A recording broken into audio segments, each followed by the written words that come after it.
Aufstiegsupdate vom 11. November 2025. Die Störungen durch Biochips, Lurker, sind so weit beseitigt worden, dass die Biochips selbst nicht mehr der Hauptgrund für die Verzögerung des Befreiungsprozesses sind. Mehr Infos zu den Biochips findet ihr in den Notizen zum Workshop in Tokio. Link: Cobra-Interview von Iruka, geführt am 14. Oktober 2025 in Tokio. Link: Mitschrift zum Aufstiegsworkshop in Tokio mit Cobra. Und überraschenderweise auch hier. Link: Dan Brown, The Secret of Secrets, deutsche Ausgabe. Zwischen Leben und Tod, das letzte Geheimnis der Menschheit, Thriller. Robert Langdon, Band 6. Die Lichtkräfte sind gerade dabei, die ganze planetare Situation auf einmal zu klären, die ein großes Durcheinander voller Anomalien ist, in das der Lurker verwickelt ist. Am 20. September hat sich die verbleibende Anomalie verändert, was zu einer großen Störung im Netz geführt hat.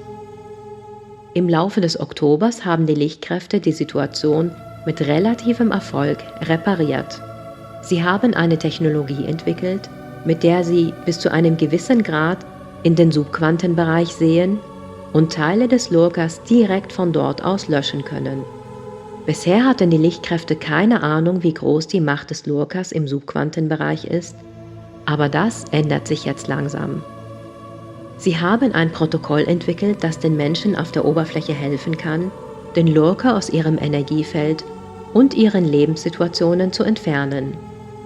Wenn du dieses Protokoll aktivieren möchtest, wiederhole dreimal laut: Kommando Clearspace, Kommando Clearspace, Kommando Clearspace. Dann werden die Lichtkräfte so viel wie möglich vom Lurker aus dir entfernen. Jetzt entfernen die Lichtkräfte auch die Anomalie aus allen Akasha-Chroniken über die gesamte Menschheitsgeschichte hinweg.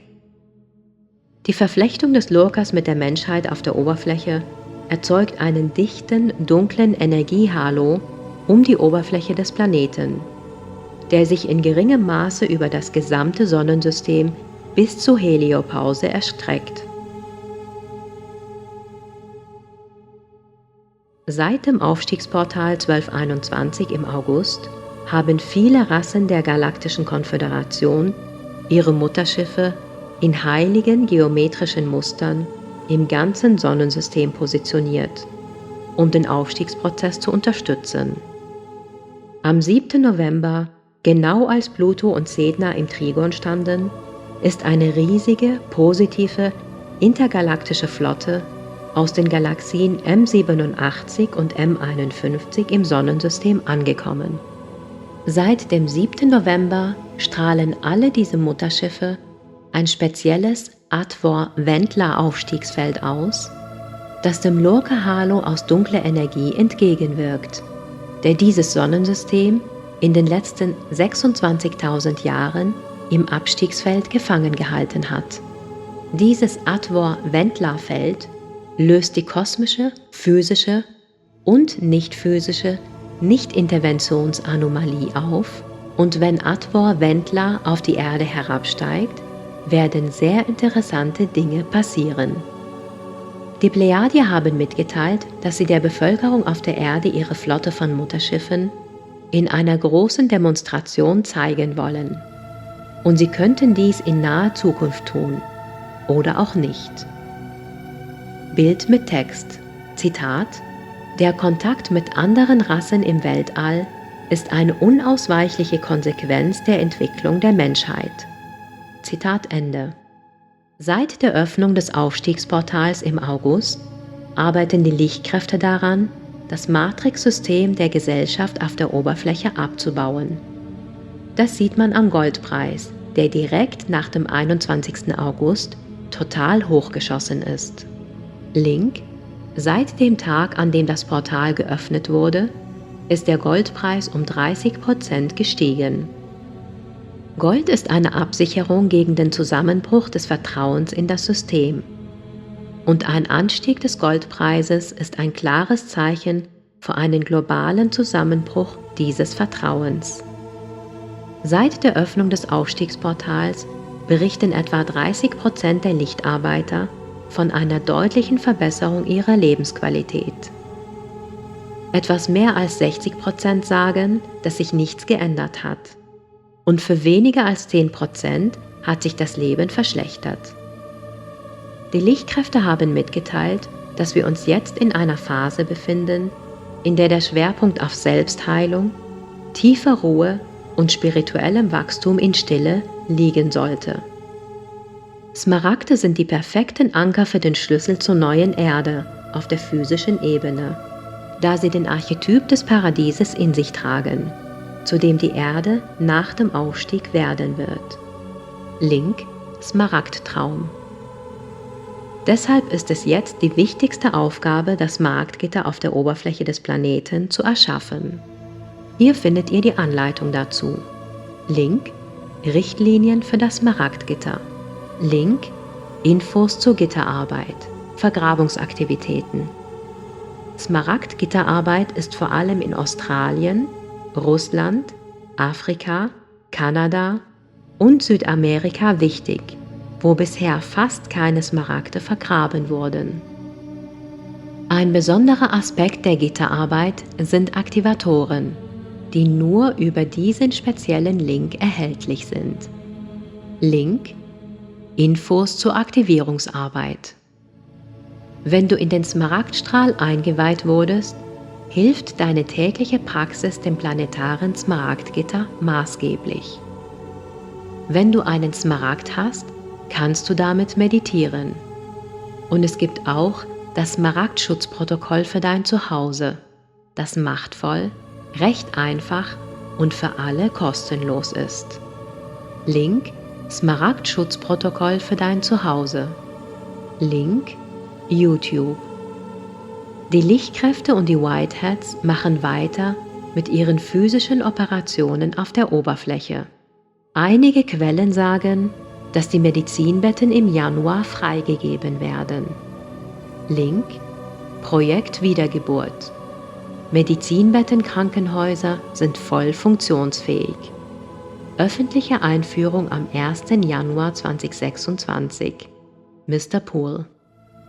Normalerweise wäre ich bei solchen Behauptungen ziemlich skeptisch, aber eine meiner direkten und unabhängigen Quellen sagt auch, dass der Menschheit im Januar fortschrittliche Technologien vorgestellt werden sollen. Interessanterweise hat Trump in einem seiner Social-Media-Beiträge Medizinbetten erwähnt. Link: Trump teilt ein komisches KI-Video, das für imaginäre Medizinbetten wirbt, von denen die Fans hoffen, dass sie alle Krankheiten heilen können.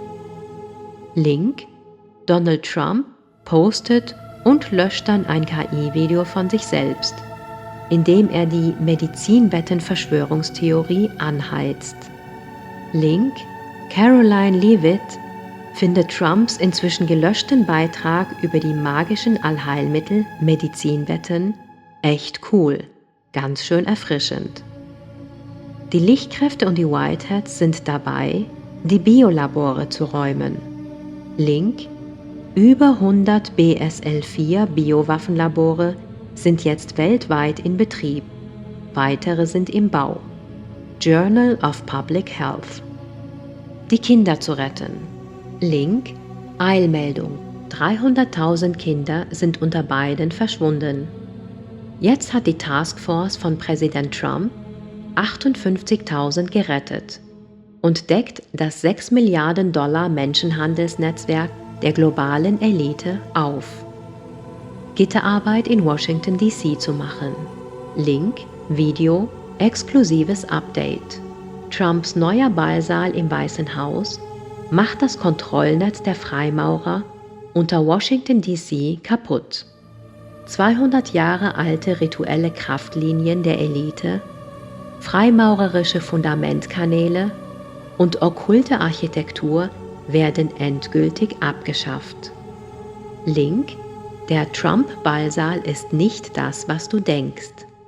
Er blockiert das satanische Netz mit Tesla-Technologie. Der 200-jährige Zauber ist gebrochen. Was ist unter dem Weißen Haus? Und sanfte Offenlegung zu unterstützen. Link: J.D. Vance meint, UFOs und Aliens könnten spirituelle Kräfte sein, während der Vizepräsident verspricht, dem Geheimnis am Himmel auf den Grund zu gehen. Über die Unterwasserbasen der Aldebaraner. Link: UFO-Tracker zeigt, dass es an den US-Küsten Tausende von mysteriösen Unterwasserobjekten gibt. Und was die Aktivitäten des Ashtar-Kommandos in den 1950er Jahren angeht. Link: Könnten diese komischen Lichtblitze auf Fotos aus den 1950er Jahren UFOs sein? Einige Forscher denken schon. Die Sonne ist heute mega aktiv, mit einer Sonneneruption, die so stark ist, dass ein paar Teilchen die Erdoberfläche erreicht haben. Und ein Ereignis auf Bodenhöhe ist im Gange. Link: Seltener Kannibalen-CME trifft die Erde und erhöht das Risiko einer Strahlungswelle am Boden sowie Gefahren für wichtige Infrastruktur. Dieses seltene Sonnenprotonenereignis beseitigt effektiv einen erheblichen Teil der Oberflächenanomalie. Atvor, Wendler, Sieg dem Licht.